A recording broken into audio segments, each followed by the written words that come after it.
ఒక్కళ్ళైనా tent గురించి tent మాట అన్నానా నేను? ఎందుకు చెబుతున్నా పురంధేశ్వరి అట్లా తప్పుడు సమాచారం? అబద్ధం చెప్పాల్సిన అవసరం లేదు. టెంట్ కింద మా మమ్మీ ఉంది కాబట్టి పట్టుబట్ట. మీ మమ్మీ ఉన్న సంగతి నాకు తెలీదా? ఇంతమంది ఉన్నారు కదా. అదంతా అవసరం లేదు, చెప్పేది వినండి. అదంతా అవసరం లేదు. మొన్న మేడం వచ్చింది, మెంటల్ మేడం, 40 DPL చేసినాం, ఇంకా 50 ఏమంటే 10 కోసం అని ఈ రోజు వచ్చా. అశోక్ రాణి మేడము ఇప్పుడు నేనేమన్నా అది చెప్పు నాకు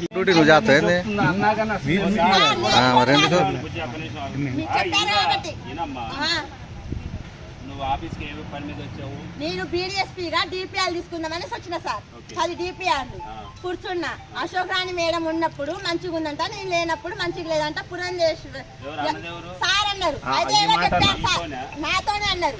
అయితే ఎవరు చెప్పారు సార్ అని చెప్తే పురంధేశ్వరి చెప్పిందంట అన్నాడు. మీకే పురంధేశ్వరి కదా నేను చెప్పినట్టు ఎవరు చెప్పారని చెప్తే ఏమండి తిట్టిర్రు.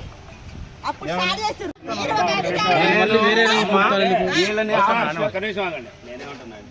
వాళ్ళు 10 మంది అయినా 100 మంది అయినా మీరు ఒక్కళ్ళైనా ఎమ్మటే ఆ మాట అన్నప్పుడు ఏంటి సార్ మీరు మాట్లాడుతుంది?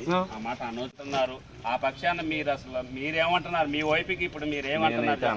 నేను వాళ్ళందరికీ కూడా తెలుసు, నా గురించి వాళ్ళందరికి కూడా తెలుసు ఎట్ట మాట్లాడతానో. ఇట్లాంటి వల్గర్ మాటలు నేను మాట్లాడు. ఏదన్నా ఉంటే సీరియస్గా ఎప్పుడన్నా నేను రివ్యూ పెట్టుకున్నప్పుడు మామూలుగా అంట కానీ అందరికీ తెలుసు.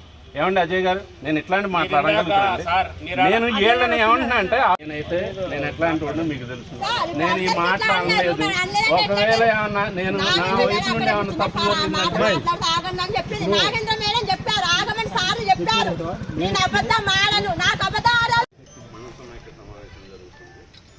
జరిగిందంటే వాళ్ళు ఆఫ్ చేయమంటున్నారు.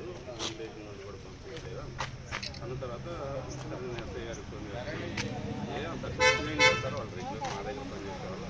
లేదు మాకు